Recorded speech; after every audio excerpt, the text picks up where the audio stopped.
Record. Meeting is being recorded. Okay, everybody, we're back again with our weekly chat with author Kevin McAleer on all forms of literature. We're focusing on LA writers in the last 7 or 8 weeks here. Let me give you the list of the ones we've done so far, and then I'll tell you the one we're doing today. We've done Raymond Chandler, James M. Cain, Charles Bukowski, John Fonte, Nathaniel West, not necessarily an LA writer, according to Kevin, but he wrote a book about LA and Hollywood, I should say, Day of the Locust. So he kind of qualifies. And then Bud Schulberg was the one we did last week. The last two novelists we might call Hollywood novelists as well as LA novelists. And if you want the definition of LA writer, what that entails, we talked about that for 10 minutes in the beginning of our last video. Now, the next LA writer today is Bret Easton Ellis. And the book that we are reading, that we have read, and we're going to discuss is called Less Than Zero. I'm sure many of you know of that, have heard of it, maybe even read it yourself. There's also a movie, Less Than Zero, which I viewed this week, so I'm able to bring in the movie side of it as well. Kevin suggested Bret Easton Ellis. He also suggested this novel, so I'm curious why he suggested it, and had he read it before, or was this his first time? Did he read the whole thing? Did he stop halfway through if he didn't like it? He sometimes stops books, he said. Although I'm sure Kevin tries to read the whole thing for these chats at the very least. So Kevin, tell us why you chose Bret Easton Ellis. Tell us have you read Less Than Zero before? Was this your first time? Have you seen the movie? All those questions. I have read it before, and I read it all the way through this time. It's most interesting reading a book that you've read maybe 20, 30 years ago. I can't remember. I didn't read it when it first came out, but a couple years after, so at the very latest. So we're talking some 35 years ago, I read this. And I hadn't read it in the meantime either, hadn't come back to it. Although it remained in my memory a good book. Will maybe define what I might have meant by that back then. So I came to it really with very fresh eyes. Not much remained in my memory about it, except that I thought it was at least worth a second read. And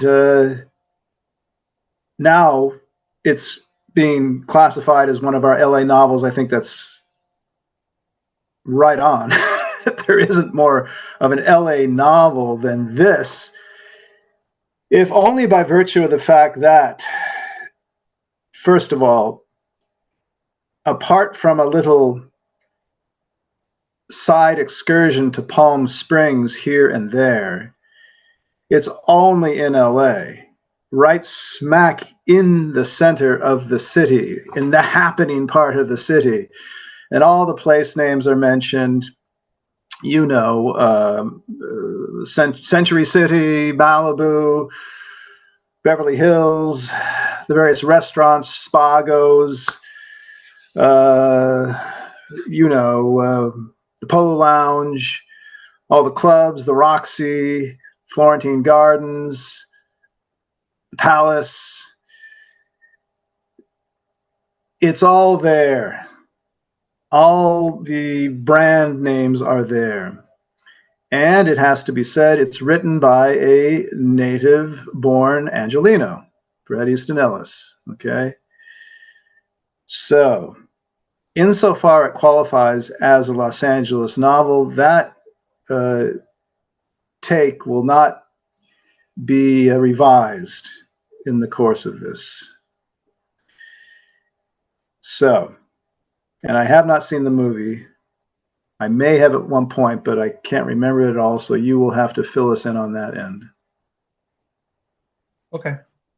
Well, yeah, I'll get to the movie in a little while. Tell us, did you like the novel? this time around? Did you like it more than last time? Less than last time? What was your thoughts this time? Okay, I will preface my thoughts by saying and you'll see where my thoughts are heading as soon as I say this sentence. I do not get any pleasure in being unkind to my fellow writers. I really don't. I know how tough it is to write a book. I know the agonies you go through. And particularly a fellow Los Angelean, okay? However, you asked me the question, did I like the book on this second read? And no, I did not. I don't like this book.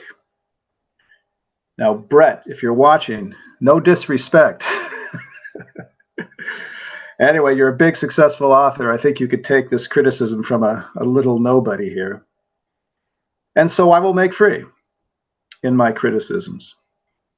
I think before I start, however, we should give people a little rundown of the novel. First of all, it was published in 1985 when Mr. Ellis was all of 21 years old, okay? And he himself says that he wrote it at 19. You know, the publishing process takes a long time, so he finished it at 19, he said. Wow, that in itself is impressive, but it might also give us certain clues as to what I see as the novel's weaknesses. It's basically about a guy like him, the real life Bret Easton Ellis. He is an LA kid in the early to mid 80s, excuse me. And he's gone off to school in New Hampshire. And he has been there for 4 months, and now he comes back for a long Christmas break.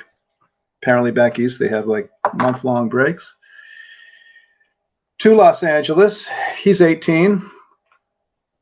And he comes back to a very sordid scene. The scene he left when he went off to New Hampshire, but then some, it would seem. Things have taken a turn for the worse with a couple of the characters there.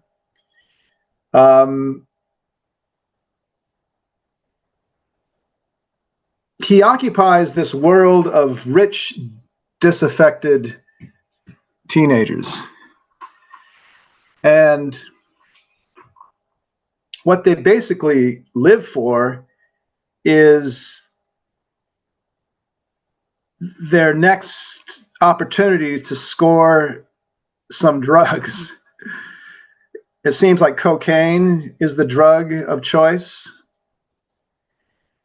And we're just going from one scene of them getting high or being high, and from one party or from one club, from one band, from one MTV watching session, from one sexual interlude of whatever kind. And they do span a wide spectrum, from the absolutely degenerate to just almost masturbatory in the truest sense of the term. That is to say, just sex and nothing else involved. And there is a scene he actually writes that is masturbatory. It's disheartening, the whole scene, for the reader, and also for this alter ego, I presume, of Ellis. His name is Clay. He's a part of the scene. He indulges in the whole thing. But about midway through the novel, he starts to see that you got a lot of people who are going nowhere fast. And this is a dead end, this whole thing. And the book's a short book, 200 pages of rather large print. And the book ends with him going back to New Hampshire, and glad of it. There are other characters of note. One is his ex-girlfriend. Her name is Blair. She's now off to USC. She's, a rich girl who is just a party girl, and she's still pining for Blair. He's not so sure, and there's kind of a back and forth between them. There is Clay's best friend, Julian, who is really the tragic figure of the novel, because he has, in the meantime, it seems, before Clay left for New Hampshire, it seems that Julian hadn't quite trod this path of self-destruction. But now he's a heroin addict, and to support his habit, he's become a male prostitute. Doesn't get any worse than that, I shouldn't think, at the age of 18. And there are little flashbacks with Clay thinking about how he and Julian, when they were kids, 11, 12, 13, playing on the soccer team. Those are somewhat touching, okay, I'll admit, thinking back on the kid he used to be, and now he's strung out and selling himself to, he's a male prostitute, by the way, for men, it would seem. Those are somewhat touching. And there's another friend of Clay's. His name's Trent. In the meantime, he has become a male model, and he's a very amoral character, is I think what Ellis wants to get across. That this guy is just all about looks and the next big thrill, whether it be sexual or drug-induced or some cool club and some cool band. And I think the last main character to be mentioned would be Rip, who is Clay's dealer, because Clay is doing a lot of so Clay is like, you could call him sort of a Nick Carraway character, but I really hesitate to put them in the same breath. Because Clay is really party to this whole scene for quite a while, and it takes a couple really lurid events to kind of jerk him out of it. We can just get to it. One of those events is where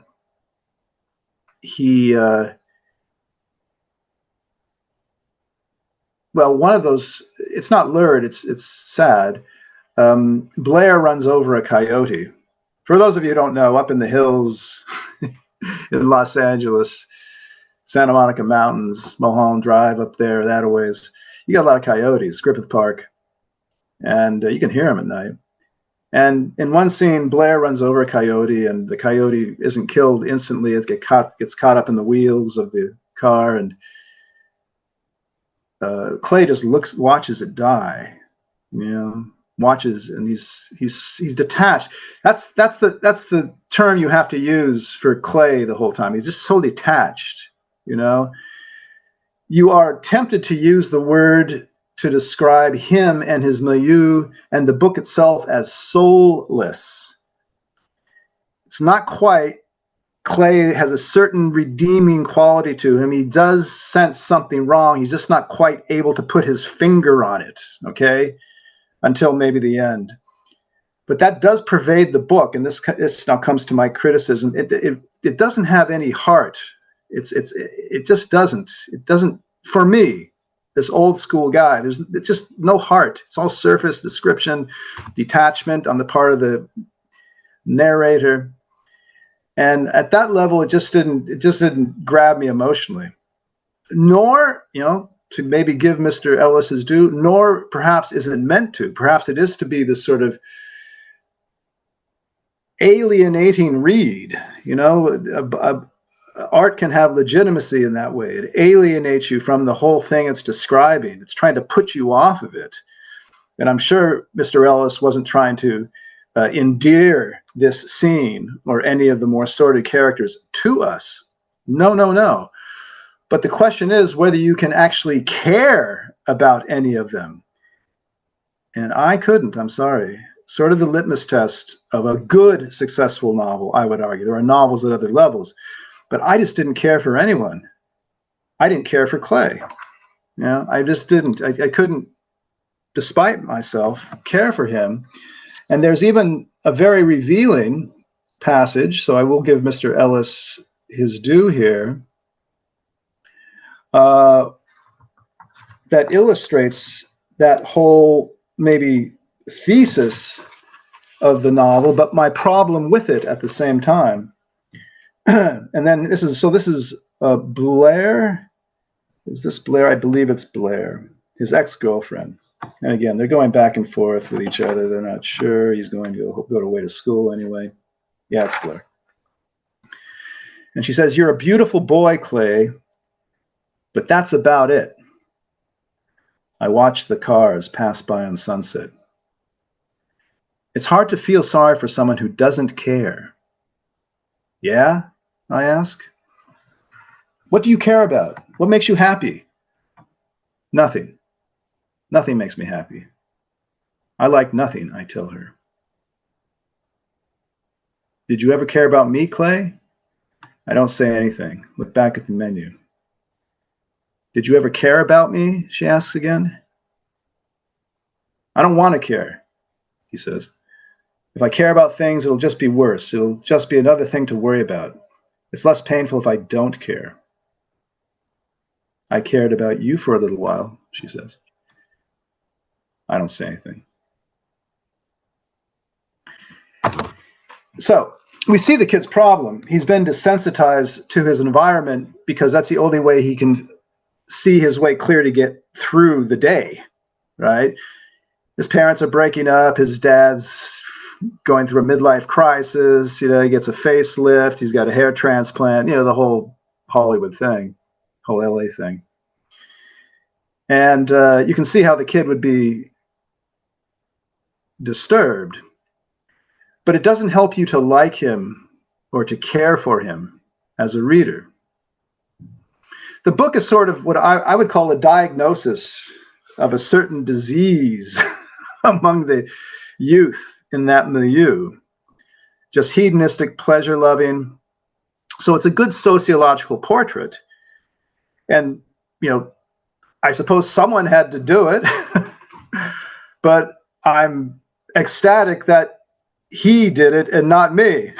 I wouldn't have wanted to be party to this scene in any way, even if I'd written a good novel about it. So I, the reader, I close the book and I'm as disaffected, I'm as alienated as Clay is. And that is part of the problem, that people don't care about each other. They don't care about anything. They don't want anything. And I am of the David Mamet school. Do we know David Mamet? He's a famous American playwright. Okay. Wrote a great play, later became a film called Glengarry Glen Ross. I think it's a great work. And he said, when you write, what you want to ask yourself as the author is,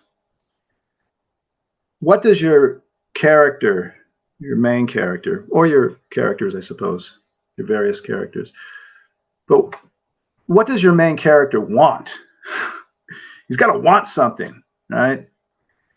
And then the next question you ask is, well, how does he go about getting it? Okay. The next question is, does he get it? If so, how does he feel? How does it change him or not? Or he doesn't get it. And if he doesn't, how does it change him? How does he feel? Those are basic questions I have asked myself ever since my first novel. All my novels, the protagonists want something and badly. Surfer boy, the guy wants to be a surfer. Whether he becomes one or not, won't spoil that for potential readers and what that does to him and his view of the whole surfing scene. Berlin Tango, this guy wants this woman. Does he get her? Does he not? How does he attempt to get her? Well, through tango, becoming a good tango dancer. Postdoc, the guy thinks he wants to be a professor. Last novel, LA Kid, he wants to become an excellent athlete, basically to fit in. Does he become one? Well, does it matter? The problem I see with Less Than Zero from my Mametian point of view is not only does the protagonist not want anything, he just said, he admitted he doesn't care about anything. But nobody seems to want anything. They're just adrift in this hedonistic, meaningless, less than zero world. So good title. So, ooh, spooky. It says less than zero in his eyes there. Yeah, it's spooky. It looks like a zombie. Yeah. So I didn't take to the book. And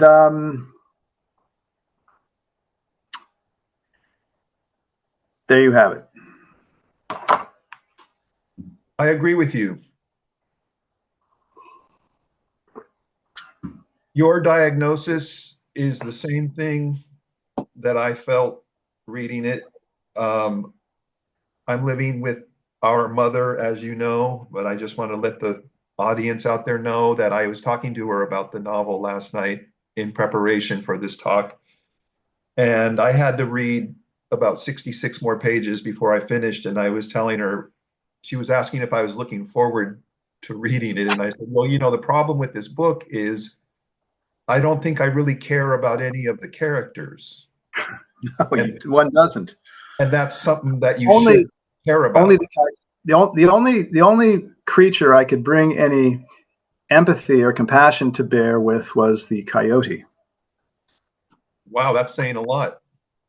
Well, at least he got me to care for the coyote. But as you say, it's probably the goal of the writer here, Mr. Ellis, to thrust us into this disaffected world so we understand it from that perspective. He doesn't want us to connect or feel warm and fuzzy sentiments because he wants to depict how they... Now, Kevin, let me ask you this, though. What it reminded me a lot of was The Sun Also Rises. Yes, it did. Yeah. The lost generation, which Hemingway was trying to depict there. And I'm not saying Bret Easton Ellis is another Hemingway or this book is as good as Sun Also Rises. Maybe it's not, maybe he isn't. But it does have that quality to it of all these characters just kind of coming together and in a meaningless way and trying to, and there's no meaning to it. Tell me to what extent this is like The Sun Also Rises. I agree with you. It did flash through my mind on occasion. Sun Also Rises is a great book. Right. So that's a good example. That's a good contrast, because what does The Sun Also Rises do that this book doesn't? Well, first of all, Hemingway is a better writer than Bret Easton Ellis, okay? Let's just state it. And again, Bret, if you're watching, I'm sure he is, Hemingway is a better writer than 99.9% of the world, so don't take that amiss. Yeah, that's right. Okay?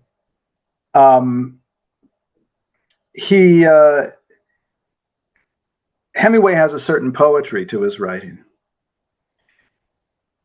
There's no poetry here. It's just flat description, flat dialogue. Here's an example of the dialogue. I mean, Hemingway is famous for his dialogue. There's a certain wit. There's a certain rhythm. There's a certain, stick and jab kind of rhythm, like you get two boxers in a ring. There's a certain beauty to it. Here's something from Ellis. What have you been doing, I ask. What have you been doing? She asks back. I don't say anything. She looks up, bewildered. Come on, Clay, tell me. She looks through the pile of clothes. You must do something. Oh, I don't know. What do you do? She asks. Things, I guess. I sit on the mattress. Like what? I don't know. Things. My voice breaks, and for a moment I think about that coyote, and I think that I'm going to cry, but it passes, and I just want to get my vest and get out of here. For instance, she says. What's your mom doing? He says. Narrating a documentary about teenage spastics. What do you do, Clay? Someone's written the alphabet, maybe Spit or Jeff or Dimitri, this is the narrator, on her wall. I try to concentrate on that, but I notice that most of the letters aren't in order, and so I ask, what else is your mom doing? Oh, she's going to do this movie in Hawaii. What do you do? Have you spoken to her? Don't ask me about my mother. Why not? Don't say that. Why not? I say again. She finds the vest. Here. Why not? What do you do? She asks, holding out the vest. What do you do? What do you do? She asks, her voice shaking. Don't ask me, please, okay, Clay? Why not? She sits on the mattress after I get up. Muriel screams, because I don't know! She sighs. So I guess she screams and then she says, because I don't know, she sighs. I look at her and don't feel anything and walk out with my vest. As we don't feel anything too. That's just nonsensical dialogue. Now, he might be trying to get something across with that, just the meaningless of their lives, how they don't communicate, but it's flat. Hemingway, he gets across the meaninglessness of their lives, but the dialogue is witty. It's got punch and poetry, and I won't, read something from Hemingway. I can't, fit it all in here, but just believe me, go look at our Hemingway podcast, okay? You'll see what I'm talking about. So there's that. Also, the milieu is much more romantic in Hemingway. It's Paris. It's Montparnasse. It's the Latin Quarter. And then it's Spain and the bullfights. In the 20s, then Spain and the bullfighting and the whole thing. This is just a bunch of punk kids, rich kids, going around trying to get the next cocaine hit and see Duran Duran at the palace. This is ridiculous. This is nothing. Let me ask you, well, according to your Mametian standard, do the characters in Sun Also Rises want something in contrast to Less Than Zero's characters not wanting anything? What do the characters want in The Sun Also Rises? Jake wants Bret, and he can't have her because of his war wound. That's tragic. Okay. So there's a tragic element to our main character, and we sympathize with the characters more in Less Than Zero. In Sun Also Rises than in Less Than Zero. Is that not correct? 100%. You care about Lady Bret Ashley. She's a fallen woman. She's a drunk. She's, what they often call her. She calls herself the B word, right? But you like her. She's got a certain charm.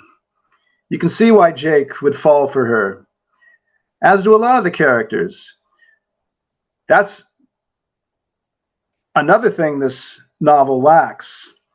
It lacks all charm. It doesn't have that ineffable Fitzgerald quality that we talked about.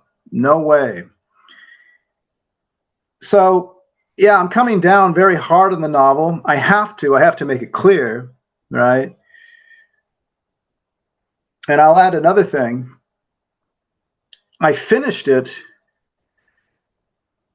and I finished it with the feeling when you go to a modern art exhibit and everyone's telling you how great everything is and look at this and that. No, isn't that wonderful? Isn't that, innovative? And isn't that scandalous? Cool. And you walk out of the thing and you're thinking to yourself, what did I miss? I don't get it. It's supposed to be cool and cutting edge and maybe it is. Well, then I'm uncool and not cutting edge. So I tried as best I could, really I did, to get into it. And I've mentioned a few things that I kind of liked about it, but it was just too off-putting. So maybe a requirement for me in art is that it draws you in and makes you care, and you leave a little bit of your heart behind. My heart came out full and healthy and without a piece of it having been stolen away.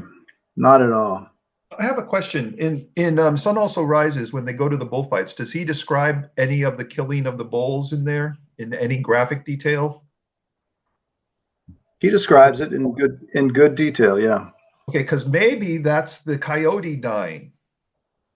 You know, Ellis has a coyote that we watch slowly die, and that's one of the more graphic scenes. I'm wondering if that's kind of some kind of reference to Sun Also Rises with the bulls dying at some point, if they're described in any graphic detail. I think that would be a stretch. I don't see it. I mean, I don't even know if Ellis read Hemingway by the time he'd written this. Who knows? Okay. He sounds like he was doing all kinds of other things, busy with other activities. Well, the reason I ask is because, as you said, the death of the coyote and what it does to Clay seems to be some of the most emotional things that happen in this. And I'm wondering if that's the same, if there's a similar parallel to anything about a killing of a bull in Sun Also Rises. Is that where we get more of the emotion and the graphic description than any other part of the novel? That would be a rather ingenious parallel for Ellis to do something like that. But I could be reaching, on that. I think, well, yeah, it's whatever. But whether he was doing it intentionally or not, I doubt it. You are affected a bit by the scene. I was. Give credit where it's due. And Clay is affected by it too. And that seems to be the beginning of his inner transformation, right? Yeah. That he wants to just turn his back on this and get out. Although he's so deeply involved in it that he can't just, and he's got to stick around until he goes, it's time for his plane to take off back to New Hampshire. He's got to stick around for a while. I did notice that the most graphic sexual scene in the novel of Less Than Zero comes immediately after this graphic scene of the coyote dying. It's almost like things got a little more graphic in general right around there. I don't know if that's just a coincidence or anything that's of note. Well, again, Tim, I can't comment on that. It didn't occur to me, but again, I think it's saying quite a bit about the novel, or not in a complimentary way, if the only creature we can get any sympathy for is the coyote. Or coyote, the dead coyote. Dead coyote. Kevin, let me ask you, you've talked about the various characters, how it's hard to connect with them and to feel sympathy with them or to like them. What about LA as a character? As you said, it's almost completely in LA except for a few little jaunts over to Palm Springs. LA as a character, LA, the description of the LA landscape, how does it compare with the other LA writers that we have discussed here?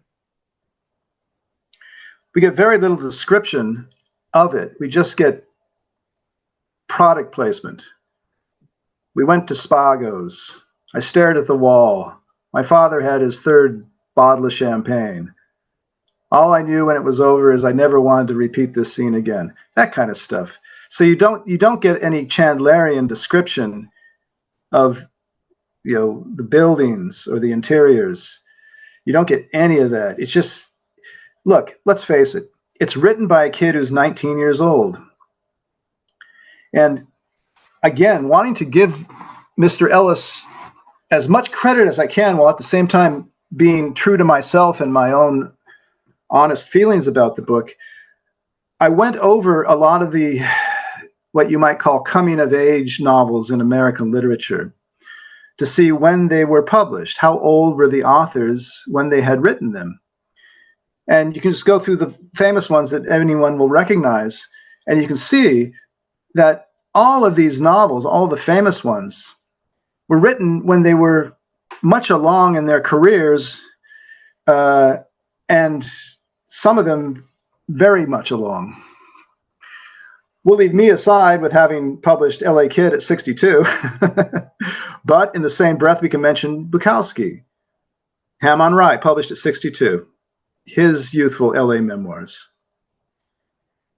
Catcher in the Rye, how's that for a segue? Pierre Salinger, not Pierre Salinger. J.D. Salinger. Yeah, got him mixed up with the guy in the Kennedy administration. Yeah, J.D. Salinger. Catcher in the Rye, how old was he? 32. Okay. To Kill a Mockingbird, Harper Lee, 34. Got the list. Tom Sawyer, Twain was 40. Huck Finn, 49. Well, let's take a more modern one. The Bell Jar by Sylvia Plath, 30. Portnoy's Complaint, Philip Roth, 35. A personal favorite, that's why I chose it. A Tree Grows in Brooklyn. Love that one. We could even talk about that at some point. Betty Smith, 46. A Boy's Own Story, Edmund White. That's a kind of obscure one. That's one I like, though, at 42. Little Women, Louisa May Alcott, 35, 36. And then we'll go down to the very lowest end of the scale. This Side of Paradise. Fitzgerald. How old was he? 23.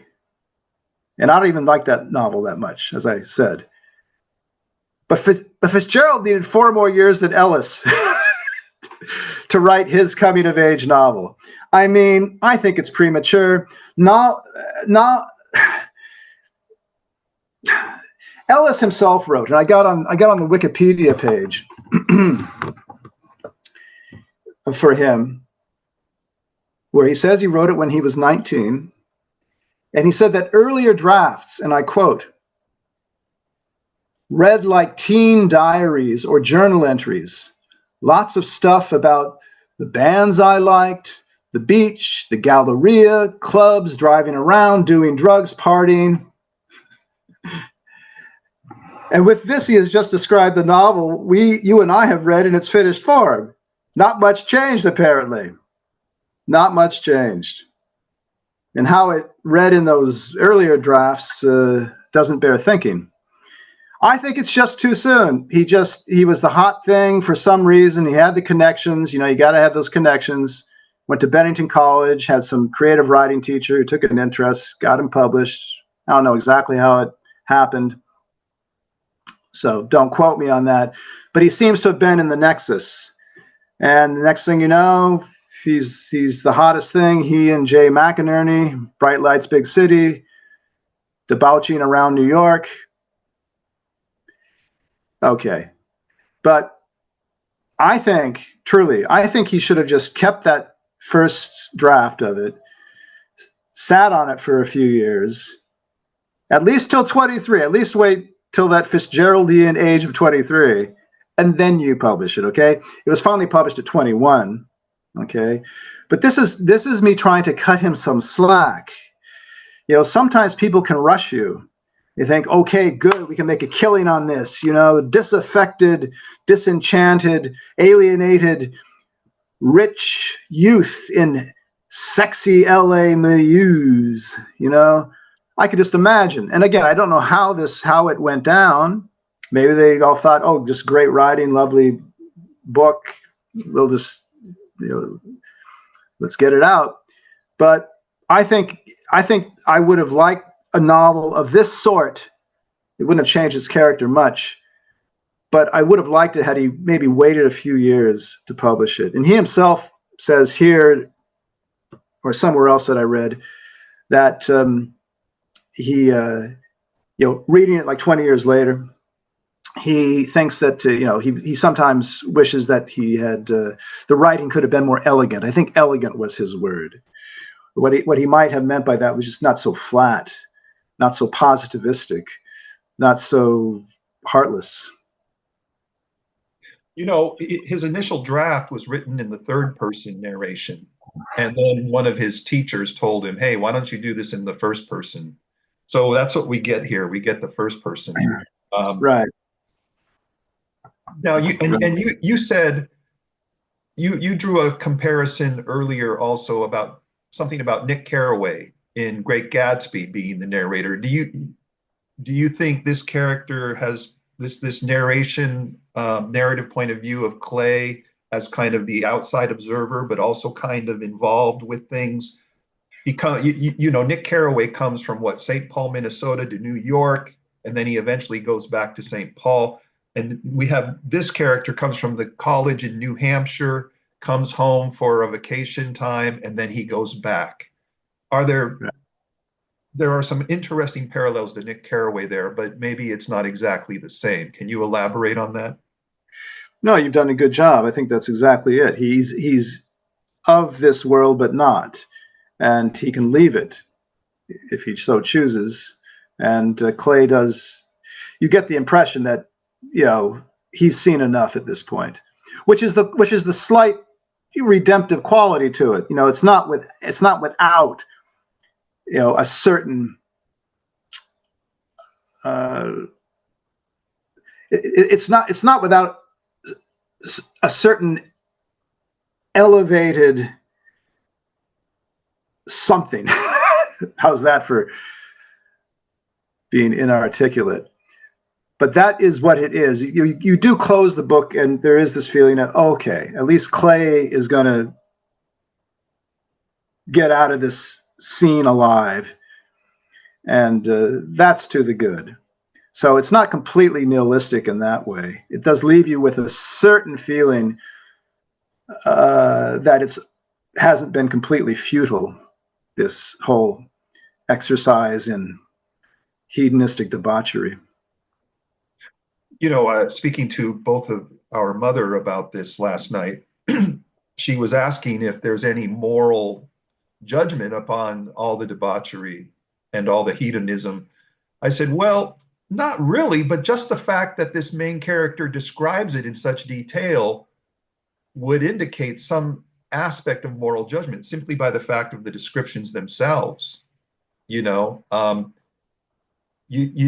a real superego type moral authority going on in the narrative voice, but the fact that he lays it out in such detail indicates, hey, at least there's some kind of judgment going on by the fact that it's being described. Yeah, and I don't fault him for, he doesn't have to jump in and say, oh, it was so bad what I was watching, this snuff film. He describes a snuff film where, that was something that was a thing back then, apparently, where people were actually killed in films and then they were, sold on the black market. It seems not to have been a real deal. That no snuff film of note actually was made. But he describes that. He also describes a scene with a 12-year-old girl who is being kept as a sex slave. He describes a bunch of his friends take him into an alley to show some guy who is dead, who has OD'd.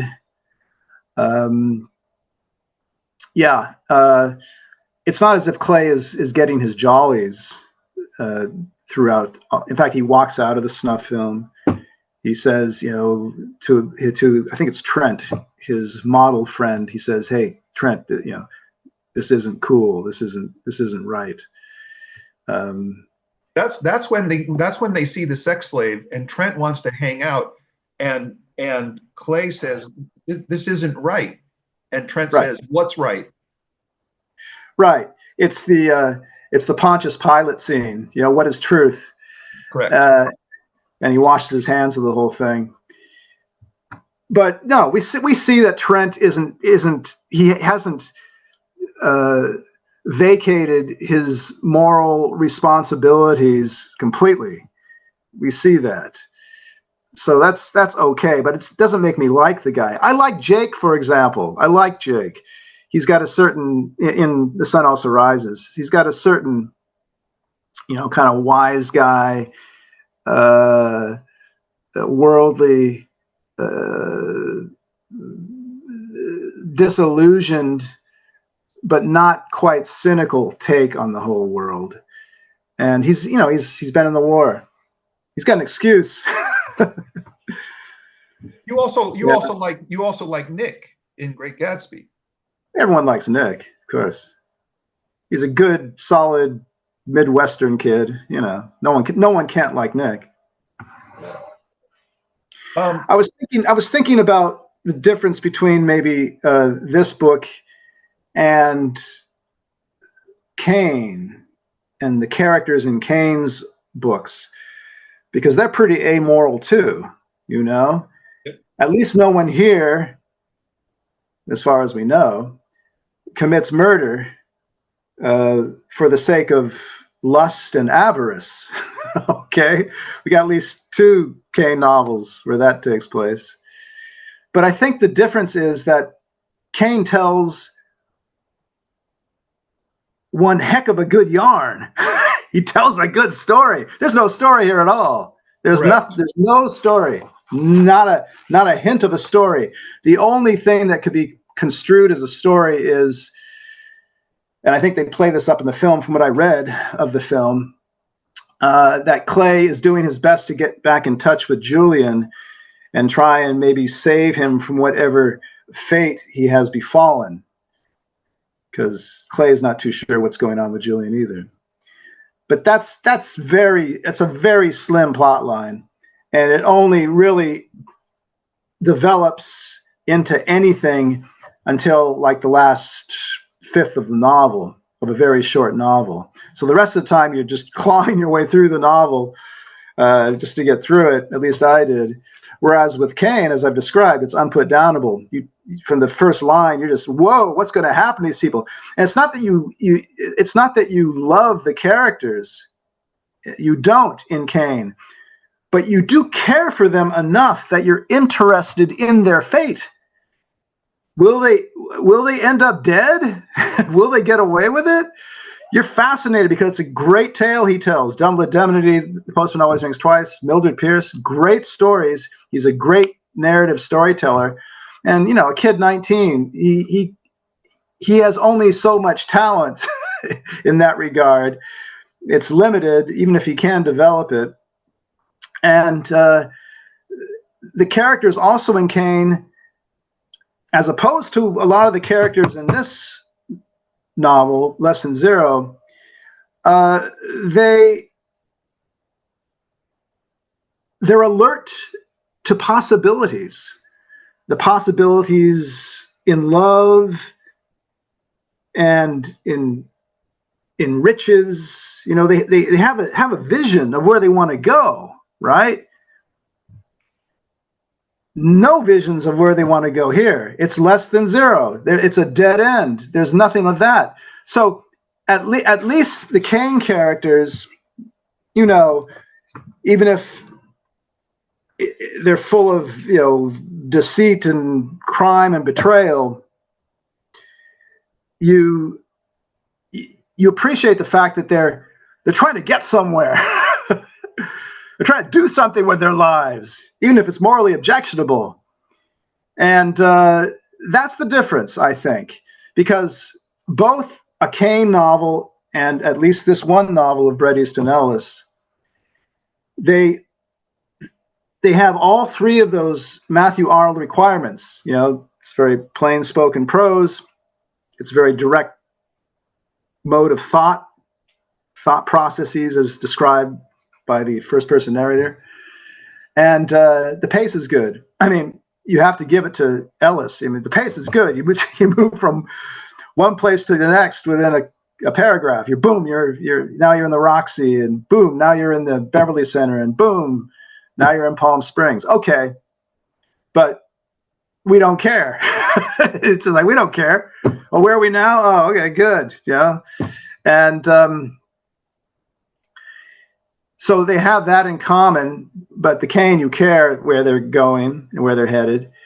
But neither of them have that fourth Matthew Arnold requirement, which is nobility. It lacks pretty much in Kane, although it crops up a little bit in the love that the characters might have for each other, at least in Postman Always Wings Twice. But there's no nobility here. It's ignoble from page 1, less than 0.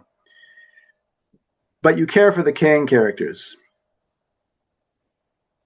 I think you mentioned in our previous podcast that I always ask you about the titles, which I do that because I often got that in my lit classes from the teachers. And I think it's at least an apt title. The title is a good one for what we get in the book itself, is it not? It's quite descriptive of the novel itself, Less Than Zero. I think that's a good title. No question. It comes from an Elvis Costello song, I understand. And there's an Elvis Costello poster on Clay's bedroom, and he alludes to it a couple times. He also the eyes staring out the window at Kevin, nothing. Is that some kind of allusion to T.J. Ecklenburg's eyes on the billboard looking out? Could be. I don't know. Let's get Brett on the phone. Brett is alive and well. We should get him on the phone. Hey, Brett, tell us. Were there any Fitzgeraldian or Hemingway-esque allusions you were drawing? Yeah. Well, even if there weren't, you and I, people who have some background in American literature, we can bring that to bear. So all to the good. No, because a poster on a wall up is like a billboard out in the city, and then you got a guy with glasses on looking out, and that comes through the novel as a kind of motif. It's mentioned 2 or 3 times at different points in the novel. Yeah, those eyes of Elvis Costello, and maybe that's some reference to some kind of moral center that he's looking out on this and able to see it for what it is. I don't know where I'm going with that, but I'm just saying it reminded me a little bit of the billboard with T.J. Ecklenburg's eyes. Well, it's not bad. I mean, again, the thought did cross my mind as I read those passages, and the eyes of Dr. T.J. Ecklenburg, they're basically they're the eyes of God, or the eyes of some moral authority looking down on the Valley of Ashes, and this moral opprobrium that is, on the loose. Now, and the form of the cars going back and forth between New York City and East and West Egg, these careless rich, and this novel, Less Than Zero, could have been entitled "The Valley of Ashes." Yes, because the San Fernando Valley is a place, as I've often said to my students in my liberal arts courses, I say I grew up in a cultural wasteland in many respects. And I had to search for my culture through looking over at the great European novels and operas and finding some culture of my own, mostly European based, but later on Japan based. And so the San Fernando Valley could be a valley of ashes, as you say, at least morally speaking, at least in terms of the nihilism that suffuses Less Than Zero. And I'll take this moment real quick to show the film cover here, Less Than Zero. And I would say the film was better than the novel because it actually has a spine. You've mentioned the spine that needs to run through it has a plot, and it revolves around 3 characters, Julian, Clay, and Blair. And there's kind of a love triangle there a little bit. And I'll just read the brief description on the back of it. It says, in a spellbinding dramatic performance, Robert Downey Jr. portrays Julian, a Beverly Hills brat who has it all: looks, charm, smarts, a rich father, and a drug habit. His friend and girlfriend, played by Andrew McCarthy and Jamie Gertz, are trying to help, but Julian's world is crumbling so fast he might just take them with him. The result is a powerful and compelling story of 3 kids who started out with everything and are about to wind up with less than zero. And, so there's an actual plot, and we have three characters that it revolves around, and we care about them the way they wrote it into the movie. In fact, here's the ultimate judgment. Roger Ebert, Chicago Sun-Times, gives it 4 stars and says the performances are flawless. Well, it's high praise. Ebert was a very astute critic, I think, and very good. Well, I don't know how many stars I give Mr. Ellis's novel. Again, it pains me to have to say so many negative things about this because what can I say? I mean, he's an LA kid, and I appreciate the fact that he's putting pen to paper. He's doing his damnedest. He did a good historical snapshot of a place and time that I think is worthy of note. It's good that he wrote this. It's good that this book is there. And now the but. I don't think I'm going to read it again. Okay. I think 2 is enough. And you have seen that with the other books, I can read them half a dozen, 7, 8 times, and I'm still coming back for more. That for me is a mark of a great novel, that you can come back to it and always profit from it in whatever way and in new ways. And so, yeah, Bret, it's no great shame that you didn't impress me because I'm comparing you with the absolute greats, okay? At least in my book. Right. James M. Cain, Raymond Chandler, Bud Schulberg, and Kevin McAleer, I have to say, in all humility, at least for my LA Kid novel. And that'll be out soon in Los Angeles. How's that for a plug? They haven't quite got there up on Amazon, but shortly. Should I give folks a little 2 or 3 minute reading sample from LA Kid? What I mean about how a novel should have heart, and it should have a little bit of pace and wit and charm to it. Okay, if you'd like to end with that, we've only got 2 minutes for that. I'd like to end with it because I'd like people to, see that this guy is putting his money where his mouth is, and now it's easy for you to pop off and everything like that. But this is what I mean. This is the kind of novel I prefer about LA, right? And I have my own milieu that I was in. So here, take this, try this on for size. And I took a chapter where I'm exactly the same age as Clay, okay? I'm 18, and this is taking place right in his milieu. Encino, Tarzana, okay? He talks about it all the time, always right. Cruising through Sherman Oaks. Encino, Tarzana on the Ventura Freeway. So here's a short little snippet of my preferred style of prose when talking about late 1970s LA.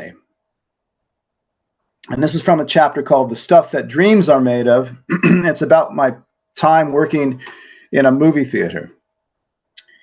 It had 6 separate screens, average seating capacity 250, and we featured double bills. You were always hooking and unhooking the red velvet ropes from their gold pylons to form maze-like configurations and channel the human flow at the right moment to the right theater as screens let out and other showings began. And at the same time, you kept your eyes peeled for the criminal elements sneaking from one theater to another. When not working the ropes, you went behind the concession stand to help out the Candy Girls. That was their official title. I made the mistake of being too friendly with a candy girl named Carla. She was a nice person, if somewhat tubby, and we joked around. One evening she wasn't joking when she asked if I would escort her to grad night at Disneyland, where recent high school grads had the run of the place after hours. I might have dreamt up any number of excuses, but she caught me off guard. No girl had ever asked me out before, so I unthinkingly said yes, and then had to live with my decision for the next 3 weeks, Carla acting as if I was suddenly her boyfriend, and by the time grad night rolled around, I loathed her. Things only worsened when I discovered that we were being ferried down to Disneyland in a yellow school bus with the rest of her classmates. How I survived the thing, I still don't know.